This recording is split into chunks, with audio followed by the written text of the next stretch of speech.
Good evening, everyone.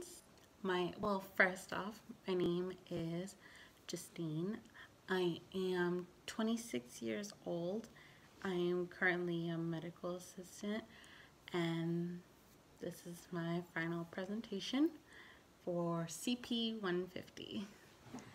So, what I'm going to talk about is some three positive outcomes that I have learned from this class.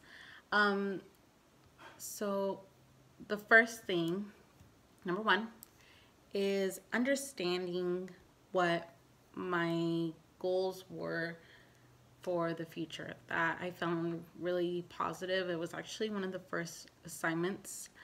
I felt like I needed to express myself in order to see the bigger picture, something like that, only because it talking about what my goals are for the future does help me, only because I can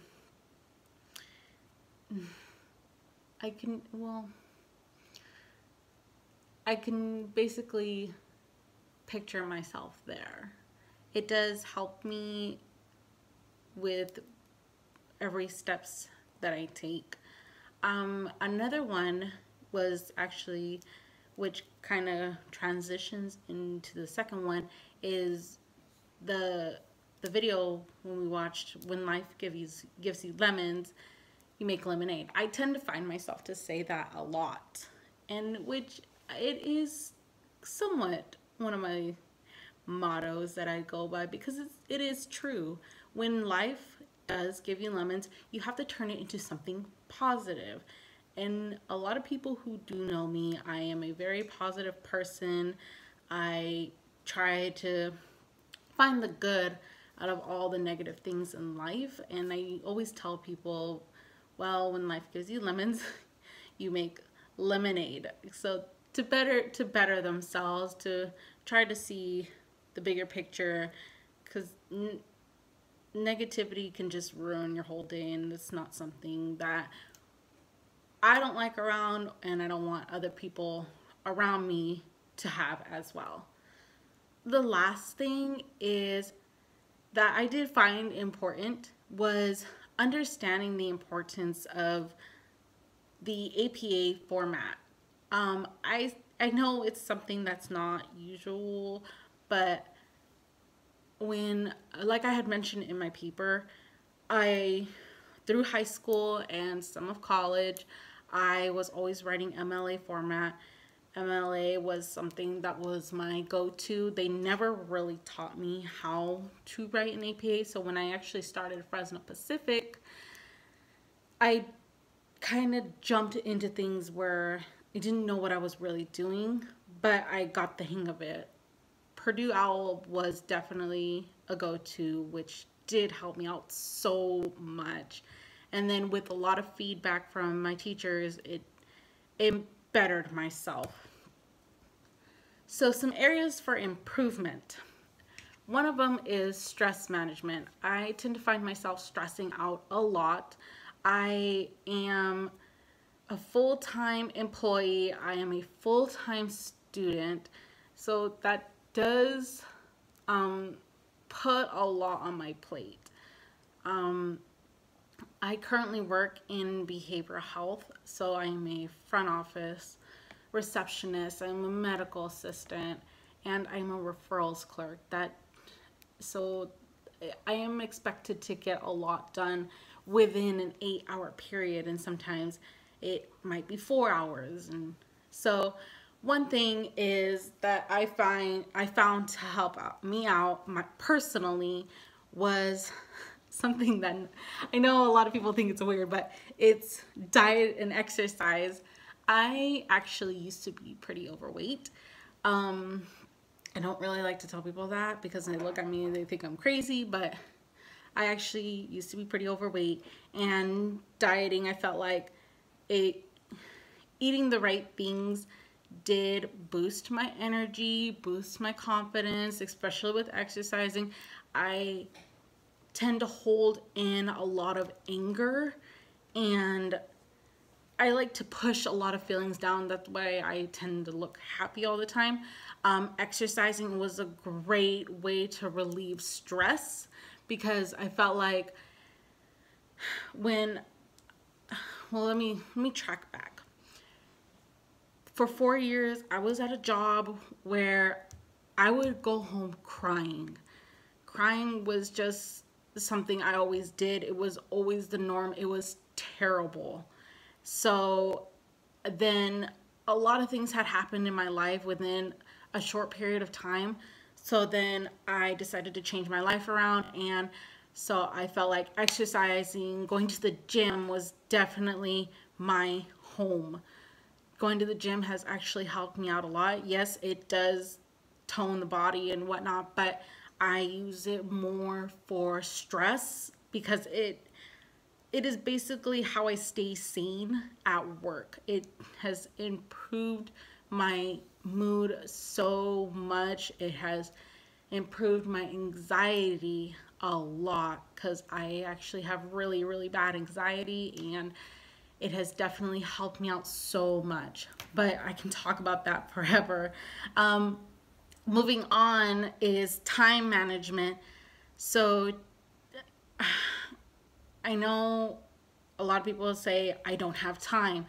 Well, like I had mentioned, being a full-time employee and then being a full-time student definitely cuts my time by a lot because for out of the 8 hours, I work from either 7 to 4 or 8 to 5. And so it's basically a 40 hour work week. So that, and trying to fit the gym in as well does cut a lot of my time in half. And I felt like I am all over the place if I do not have a planner. So definitely I am going to invest in one. I have invested in one in the past and it has helped me out a lot. So I am going to invest in another one, and I know it'll keep me organized throughout the month, and that way I can keep up with appointments, um, school, work, and whatever I have going on in my life, especially the weekends. The weekends get pretty hectic. Lastly, another area for improvement is my writing. So the way I'm talking to you is basically how I write. I know it's not really good. That does not make sense, but I know it's a bad thing. A lot of my teachers have told me that the way I write is the way I speak, and sometimes I cannot help it. Um, I I have noticed it when I proofread, and it is something that I do need to work on. So something that would help me and would be an outline. I know that if I have an outline, that has helped me out tremendously. It makes me feel like I can just breeze right through my paper. Um, Procrastination, definitely bad, is a big no-no. I have a really bad habit of procrastinating.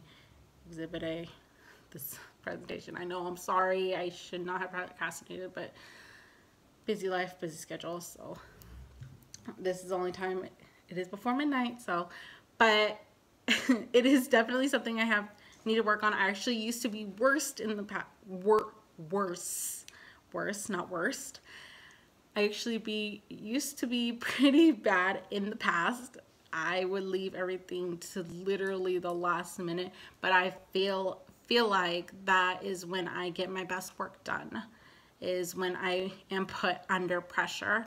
Um, it's just something I just need to work on in general because it's not the best. It's not healthy. That's all I'm going to say about that. So one positive thing I got from this oral presentation, the oral presentation tutorial, was, I don't know if you would find it positive, but social anxiety. I have really bad social anxiety. Not when it comes to people. Like, I love talking to people, don't get me wrong. But when it comes to going up in front of the class and talking, I know a lot of people say I get really nervous and I cannot talk in front of people whatsoever. No, mine is actually really bad, along with my anxiety, and then knowing I have to talk in front of in front of a large crowd is just it's bad. So while watching the video, I did notice that there were some things that I did not think about that did help me, because I actually did a presentation on Monday, and I noticed that taking deep breaths, yes, that does help somewhat. It is a very positive outcome. Practicing, I practice in front of a mirror, I practice to myself. It does help to minimum, but the one that stuck out the most was keeping an outline. I felt like if I have an outline with me and I have my little flashcards or whatever, that has helped me out with my social anxiety so much, because I feel like I can just breeze right through the presentation and then I'll realize, oh look, I'm done. So which is awesome. So in conclusion, on my last note, I love this class. It has actually improved a lot of things tremendously, and thank you so much for this class. Like, it has helped me out so much, because it has definitely put my life into better perspective and helping me organize myself. So I'm gonna leave off on this. It is a quote I did find online. It says, fear has two meanings: forget everything and run, or face everything and rise. The choice is yours. When I found this quote, it definitely stuck out to me, because it's true. You can either run away from your fears, or you can face them and then turn it into something good, because my motto is everything happens for a reason. And that is the end of my presentation. Thank you.